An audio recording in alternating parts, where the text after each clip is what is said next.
महासागरीय जल संचयन। महासागरीय जल स्थिर न होकर गतिमान है। इसकी भौतिक विशेषताएं जैसे तापमान, खारापन, घनत्व तथा वायु बल जैसे सूर्य, चंद्रमा तथा वायु अपने प्रभाव से महासागरीय जल को गति प्रदान करते हैं। महासागरीय जल में क्षैतिज व ऊर्ध्वाधर दोनों प्रकार की गतियां होती हैं। महासागरीय धाराएं व लहरें क्षैतिज गति से संबंधित है, ज्वार भाटा ऊर्ध्वाधर गति से संबंधित है। महासागरीय जल एक निश्चित दिशा में बहुत बड़ी मात्रा में जल का लगातार बहाव है, जबकि तरंगें जल की क्षैतिज गति हैं। धाराओं में जल एक स्थान से दूसरे स्थान पर पहुंचता है, जबकि तरंगों में जल गति नहीं करता, लेकिन तरंग के आगे बढ़ने का क्रम जारी रहता है। ऊर्ध्वाधर गति महासागरों एवं समुद्रों में जल के ऊपर उठने तथा नीचे गिरने से संबंधित है। सूर्य एवं चंद्रमा के आकर्षण के कारण महासागरीय जल एक दिन में 2 बार ऊपर उठते हैं एवं नीचे गिरते हैं। अधस्थल से ठंडे जल का उत्प्रवाह एवं अवप्रवाह महासागरीय जल के ऊर्ध्वाधर गति के प्रकार हैं। तरंगे वास्तव में ऊर्जा है, जल नहीं, जो कि महासागरीय सतह के आर पार गति करते हैं। तरंगों में जल कण छोटे वृत्ताकार रूप में गति करते हैं।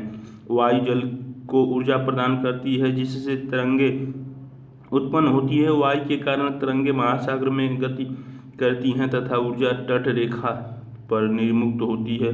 सतह जल की गति महासागरों के गहरे तल के स्थिर जल को कदाचित ही प्रभावित करती हैं। जैसा ही एक तरंगे महासागरीय तट पर पहुंचती हैं, इसकी गति कम हो जाती है। ऐसा गत्यात्मक जल के मध्य आपस में आकर्षण होने के कारण होता है। जब जल की गहराई तरंग के तरंगदैर्घ्य के आधे से कम होती है, तब तरंग टूट जाती है। बड़ी तरंगें खुले महासागरों में पाई जाती हैं। जैसे तरंग जैसे ही आगे की ओर बढ़ती हैं, बड़ी होती जाती हैं तथा वायु से ऊर्जा को अवशोषित करती हैं। अधिकतर तरंगें वायु के जल की विपरीत दिशाओं में गति से उत्पन्न होती हैं। जब 2 नॉट या उससे कम वाली समीर शांत जल पर बहती हैं, तब छोटी छोटी ऊर्मिकाएं रिपेल्स बनती हैं तथा वायु की गति बढ़ने के साथ ही इनका आकार बढ़ता जाता है, जब तक इनके टूटने से सफ़ेद बुलबुले नहीं बन जाते। तट के पास पहुंचने, टूटने तथा सफ़ेद बुलबुलों में सर्प की भांति घुलने से पहले तरंगे हजारों किमी की यात्रा करती हैं। एक तरंग का आकार एवं आकृति उसकी उत्पत्ति को दर्शाता है। युवा तरंगे अपेक्षाकृत ढाल वाली होती हैं तथा संभवतः स्थानीय वायु के कारण बनी होती हैं। कम एवं नियमित गति वाली तरंगों की उत्पत्ति दूरस्थ स्थानों पर होती है। संभवतः दूसरे गोलार्ध में तरंगों के उच्चतम बिंदु का पता वायु की तीव्रता के द्वारा लगाया जाता है, यानी यह कितना समय तक प्रभावी है तथा उस क्षेत्र के ऊपर कितने समय से एक ही दिशा में प्रवहमान है। दाहिनी ओर प्रगामी तरंगे शीर्ष पतन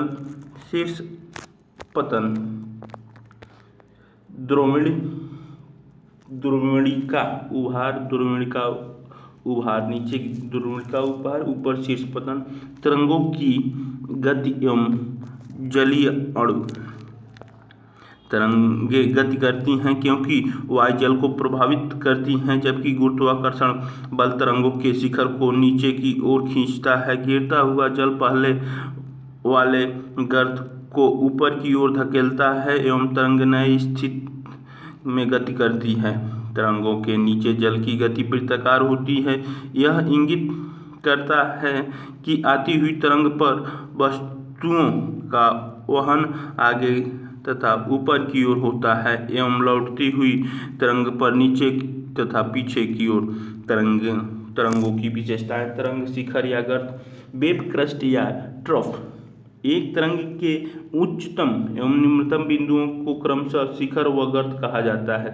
तरंगों की ऊंचाई वेवलेंथ या वेव हाइट नाम से जानी जाती है। यह एक तरंग की गर्त के अधस्थल से शिखर के ऊपरी भाग तक की ऊर्ध्वाधर दूरी है। तरंग आयाम एम्पलीट्यूड, यह तरंग की ऊंचाई का आधा होता है। तरंग काल वेव पीरियड, तरंग काल एक निश्चित बिंदु से गुजरने वाले दो लगातार तरंग शिखरों या गर्तों के बीच का समय अंतराल होता है। तरंगदैर्घ्य वेवलेंथ, यह दो लगातार शिखरों या गर्तों के बीच की क्षैतिज दूरी होती है। तरंग गति वेव स्पीड, जल के माध्यम से तरंग की गति करने की दर को तरंग गति कहते हैं तथा इसे नॉट में मापा जाता है।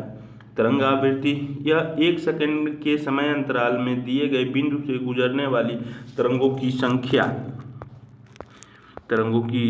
संख्या है। ज्वार भाटा, चंद्रमा एवं सूर्य के आकर्षण के कारण दिन में एक बार या 2 बार समुद्र तल का नियतकालिक उठने या गिरने को ज्वार भाटा कहा जाता है। जलवायु संबंधी प्रभाव, वायु एवं वायुमंडलीय दाब में परिवर्तन के कारण जल की गति को मोहिमर्मी सर्जी कहा जाता है। मोहिमर्मी ज्वार भाटाओं की तरह नियमित नहीं होते। ज्वार भाटाओं का स्थानीय एवं कालिक रूप से अध्ययन बहुत ही जटिल है, क्योंकि इसके आवृत्ति परिमाण तथा ऊंचाई में बहुत अधिक भिन्नता होती है। चंद्रमा के गुरुत्वाकर्षण के कारण तथा कुछ हद तक सूर्य के गुरुत्वाकर्षण द्वारा ज्वार भाटाओं की उत्पत्ति होती है। दूसरा कारक अपकेंद्रीय बल है, जो कि गुरुत्वाकर्षण को संतुलित करता है। गुरुत्वाकर्षण बल तथा अपकेंद्रीय बल दोनों मिलकर पृथ्वी पर दो महत्वपूर्ण ज्वार भाटाओं को उत्पन्न करने के लिए उत्तरदायी हैं। चंद्रमा की तरफ वाले पृथ्वी के भाग पर एक ज्वार भाटा उत्पन्न होता है। जब विपरीत भाग पर चंद्रमा का गुरुत्वाकर्षण बल उसकी दूरी के कारण कम होता है, तब अपकेंद्रीय बल दूसरी तरफ ज्वार उत्पन्न करता है। चित्र 4.2 में ज्वार उत्पन्न करने वाले बल इन दो बलों के बीच के अंतर है, यानी चंद्रमा का गुरुत्वीय आकर्षण तथा अपकेंद्र बल। पृथ्वी के धरातल पर चंद्रमा के निकट ज्वारीय उभर, पृथ्वी गुरुत्वाकर्षण बल और चंद्रमा और सूर्य ज्वारीय उभर। पृथ्वी अपकेंद्रीय बल, दो परिणामी ज्वारीय उभर और चंद्रमा सूर्य। पृथ्वी चंद्रमा सूर्य गुरुत्वाकर्षण बल और ज्वार भाटा के मध्य संबंध वाले भागों में अपकेंद्रीकरण बल की अपेक्षा गुरुत्वाकर्षण बल अधिक होता है और इसीलिए यह बल चंद्रमा की ओर ज्वारीय उभर का कारण है। चंद्रमा का गुरुत्वाकर्षण पृथ्वी के दूसरी तरफ कम होता है, क्योंकि यह भाग चंद्रमा से अधिकतम दूरी पर है तथा यह अपकेंद्रीय बल प्रभावशाली होता है। अतः यह चंद्रमा से दूर दूसरा उभर पैदा करता है। पृथ्वी के धरातल पर क्षैतिज ज्वार उत्पन्न करने वाले बल ऊर्ध्वाधर बलों से अधिक महत्वपूर्ण हैं, जिनसे ज्वारीय उभर पैदा होते हैं। कनाडा में फंडी खाड़ी के ज्वार भाटा, विश्व का सबसे ऊंचा ज्वार भाटा कनाडा के नोवास्कोशिया में स्थित फंडी की खाड़ी में आती है। ज्वारीय उभर की ऊंचाई 15 से 16 मीटर के बीच होती है, क्योंकि वहां पर दो उच्च ज्वार एवं दो निम्न ज्वार प्रतिदिन आते हैं। लगभग 24 घंटे का समय अतः एक ज्वार 6 घंटे के भीतर जरूर आता है। अनुमानतः ज्वारीय उभर 1 घंटे में लगभग 2.4 मीटर ऊपर उठता है।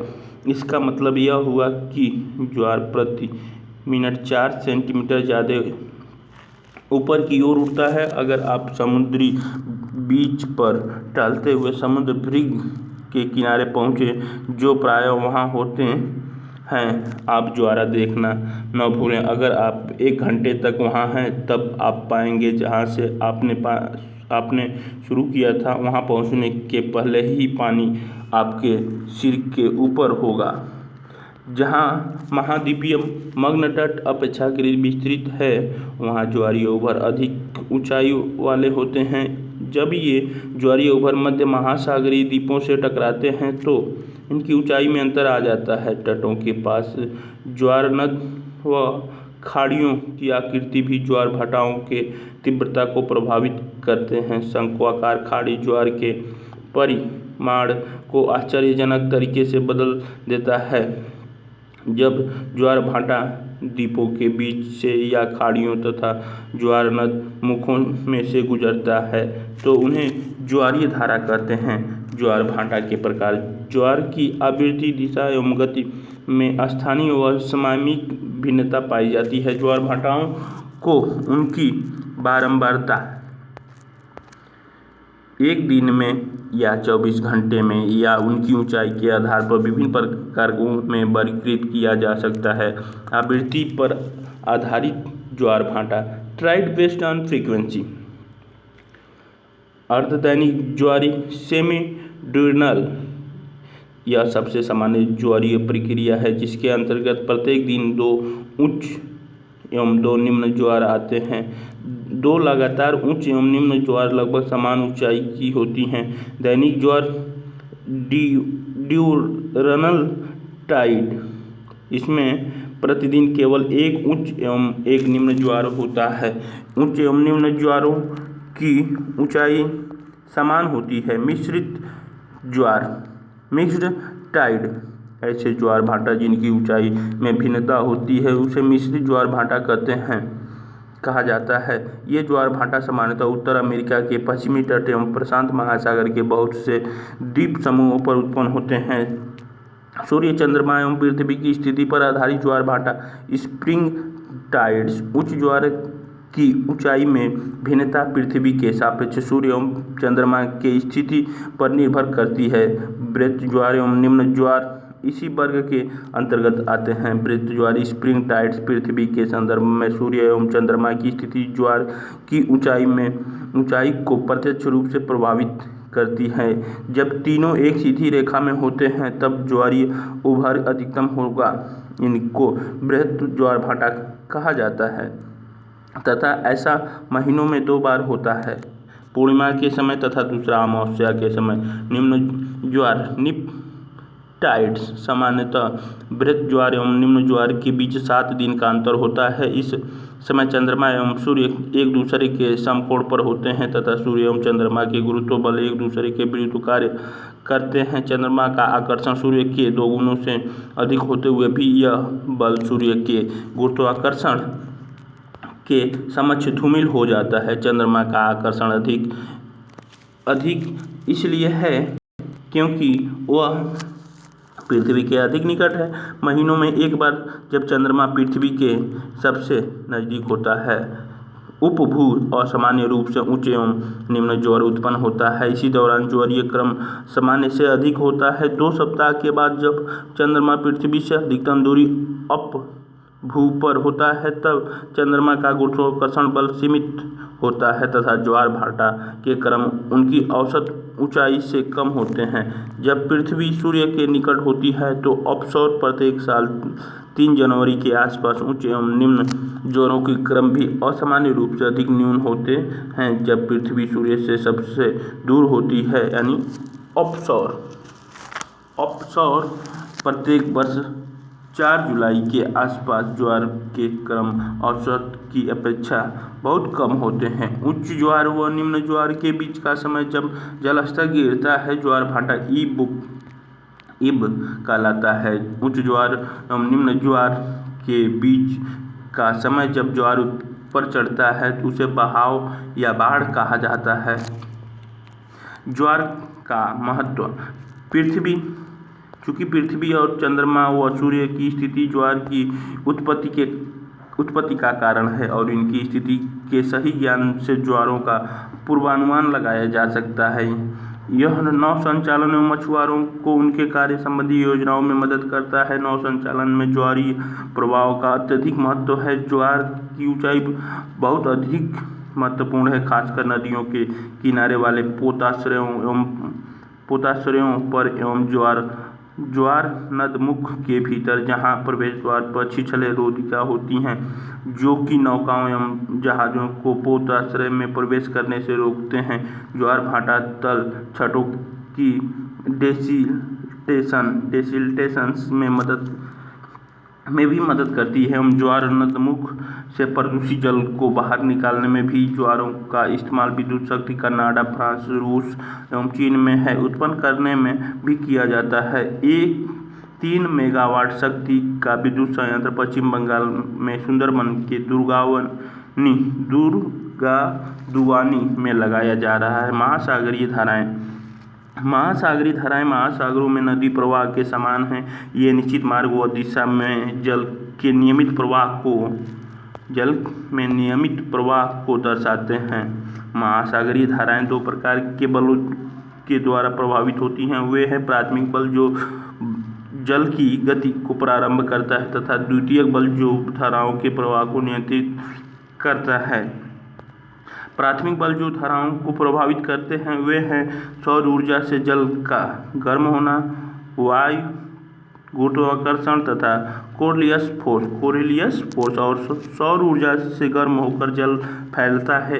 यही कारण है कि विषुवत वृत्त के पास महासागरीय जल का स्तर मध्य अक्षांशों की अपेक्षा 8 सेंटीमीटर अधिक ऊंचा होता है। इसके कारण बहुत कम प्रवणता उत्पन्न होती है तथा जल का बहाव ढाल से नीचे की तरफ होता है। महासागरीय के सतह पर बहने वाली वायु जल को गतिमान करती है। इस क्रम में वायु एवं पानी की सतह के बीच उत्पन्न होने वाला घर्षण बल जल की गति को प्रभावित करता है। गुरुत्वाकर्षण के कारण जल नीचे बैठता है।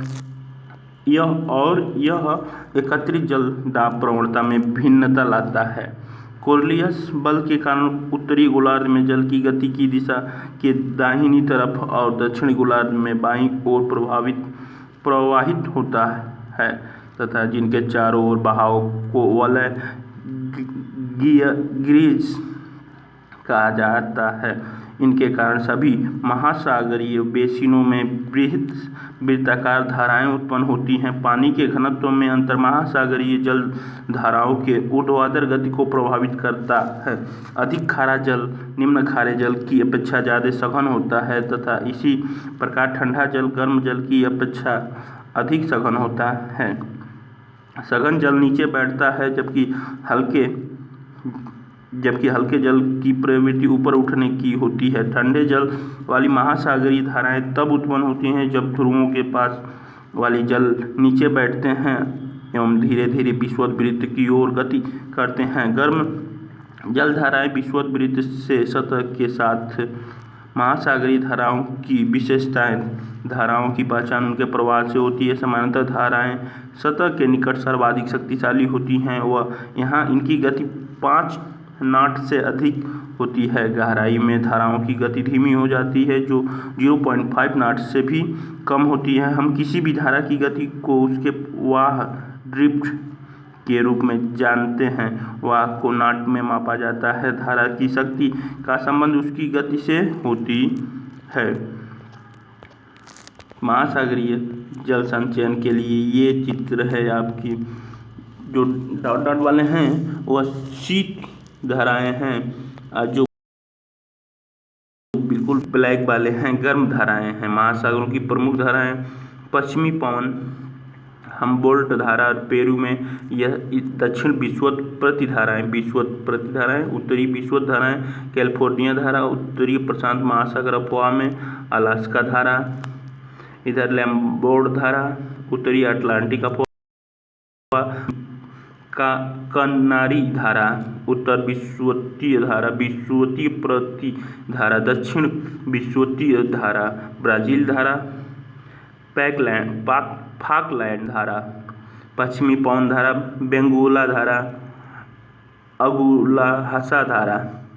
महासागरीय धाराएं पश्चिमी पवन वाह, पश्चिमी ऑस्ट्रेलिया धारा, दक्षिणी विषुवत धारा, विषुवत प्रतिधारा, इधर क्यूरिसा धारा, अयोशियो धारा, कर्क रेखा के जस्ट ऊपर अयोशियो और क्यूरोशियो धारा। ये 0 से 2000 से 6000 किमी में डिनोट की गई हैं, होते हुए ध्रुवों की ओर जाती हैं और ठंडे जल का स्थान लेती हैं। महासागरीय धाराओं के प्रकार। महासागरीय धाराओं को उनकी गहराई के आधार पर ऊपरी या सतही जलधारा सरफेस करंट व गहरी जलधारा डीप वाटर करंट में वर्गीकृत किया जा सकता है। ऊपरी जलधारा महासागरीय जल का 10% भाग सतही या ऊपरी जलधारा है। यह धाराएं महासागरों में 400 मीटर की गहराई तक उपस्थित हैं। गहरी जलधारा महासागरीय जल का 90% भाग गहरी जलधारा के रूप में है। ये जलधाराएं महासागरों में घनत्व व गुरुत्व की भिन्नता के कारण बहती हैं। उच्च अक्षांशीय क्षेत्रों में जहाँ तापमान कम होने के कारण घनत्व अधिक होता है, वहाँ गहरी जलधाराएं बहती हैं, क्योंकि यहाँ अधिक घनत्व के कारण पानी नीचे की तरफ बैठता है। महासागरीय धाराओं को तापमान के आधार पर गर्म व ठंडी जलधाराओं में वर्गीकृत किया जाता है। पहला, ठंडी जलधाराएं ठंडा जल गर्म जल क्षेत्रों में लाती हैं। ये महाद्वीपों के पश्चिमी तट पर बहती हैं। ऐसा दोनों गोलार्धों में निम्न व मध्य अक्षांशीय क्षेत्रों में होता है और उत्तरी गोलार्ध के उच्च अक्षांशीय क्षेत्रों में ये जलधाराएं महाद्वीपों के पूर्वी तट पर बहती हैं। गर्म जलधाराएं गर्म जल को ठंडे जल क्षेत्रों में पहुंचाती हैं और प्रायः पूर्व महाद्वीपों के पूर्वी तट पर बहती हैं। दोनों गोलार्धों के निम्न व मध्य अक्षांशीय क्षेत्रों में उत्तरी गोलार्ध में ये जलधाराएं उच्च अक्षांशीय क्षेत्रों में महाद्वीपों के पश्चिमी तट पर बहती हैं। प्रमुख महासागरीय धाराएं प्रचलित पवनों और कोरिलियस प्रभाव से अत्यधिक प्रभावित होती हैं। महासागरीय जलधाराओं का प्रवाह वायुमंडलीय प्रवाह से मिलता जुलता है। मध्य अक्षांशीय क्षेत्रों में महासागरों पर वायु प्रतिचक्रवात के रूप में बहती है। दक्षिणी गोलार्ध में यह प्रभावी उत्तरी गोलार्ध की अपेक्षा अधिक स्पष्ट है। महासागरीय धाराएं भी लगभग इसी के अनुरूप प्रभावित होती हैं। उच्च अक्षांशीय क्षेत्रों में वायु प्रवाह मुख्यतः चक्रवात के रूप में होता है और महासागरीय धाराएं भी इसी का अनुकरण करती है। मानसून प्रधान क्षेत्रों में मानसून पवनों का प्रवाह जल धाराओं के प्रवाह को प्रभावित करता है। निम्न अक्षांशों से बहने वाली गर्म जलधाराएं कोरिलियस प्रभाव के कारण उत्तरी गोलार्ध में अपने बाईं तरफ और दक्षिणी गोलार्ध में अपने दाईं तरफ मुड़ जाती हैं। महासागरीय जलधाराएं भी वायुमंडलीय प्रवाह की भांति गर्म अक्षांशों में ऊष्मा को स्थानांतरित करते हैं। आर्कटिक व अंटार्कटिका क्षेत्रों में ठंडी जलधाराएं उष्णकटिबंधीय व विषुवतीय क्षेत्रों की तरफ प्रवाहित होती हैं, जबकि यहाँ की गर्म जलधाराएं ध्रुवों की तरफ जाती हैं। विभिन्न महासागरों की प्रमुख जलधाराओं को मानचित्र 14.3 में दर्शाया गया है। प्रशांत, अंटार्कटिका और हिंद महासागर में बहने वाली धाराओं की सूची बनाइए। प्रचलित पवनों धाराओं की गति को किस प्रकार प्रभावित करती हैं? चित्र 14.3 से कुछ उदाहरण दें। महासागरीय धाराओं के प्रभाव। महासागरीय धाराएं मानवीय क्रियाओं को प्रत्यक्ष और अप्रत्यक्ष रूप से प्रभावित करती हैं। उष्ण व उपोष्ण कटिबंधीय क्षेत्रों में महाद्वीपों के पश्चिमी तटों पर ठंडी जलधाराएं बहती हैं। विषुवतीय क्षेत्रों को छोड़कर उनके औसत तापमान अपेक्षाकृत कम होते हैं व साथ ही दोनों वार्षिक तापांतर भी कम होता है। यहाँ कोहरा छा जाता है। यद्यपि ये क्षेत्र प्रायः शुष्क हैं। मध्य व उच्च अक्षांशों के महाद्वीपों के पश्चिमी तटों पर गर्म जलधाराएं बहती हैं, जिसके कारण वहाँ एक अलग अनूठी जलवायु पाई जाती है। इन क्षेत्रों में ग्रीष्म ऋतु अपेक्षाकृत कम गर्म और शीत ऋतु अपेक्षाकृत मृदु होती है। यहाँ वार्षिक तापांतर भी कम होता है। उष्ण व उपोष्ण कटिबंधीय क्षेत्रों में गर्म जलधाराएं महाद्वीपों के पूर्वी तट के समानांतर बहती हैं। इसी कारण यहाँ जलवायु गर्म व आर्द्र वर्षा कारक होती है। ये क्षेत्र उपोष्ण कटिबंधों के प्रति चक्रवाती क्षेत्रों के पश्चिमी किनारों पर स्थित हैं। जहाँ गर्म व ठंडी जलधाराएं मिलती हैं, वहाँ ऑक्सीजन की आपूर्ति प्लैंकटन बढ़ोतरी में सहायक होती है, जो मछलियों की प्रमुख भोजन है। संसार के प्रमुख मत्स्य क्षेत्र इन्हीं क्षेत्रों जहाँ गर्म व ठंडी जलधाराएं मिलती हैं पाए जाते हैं।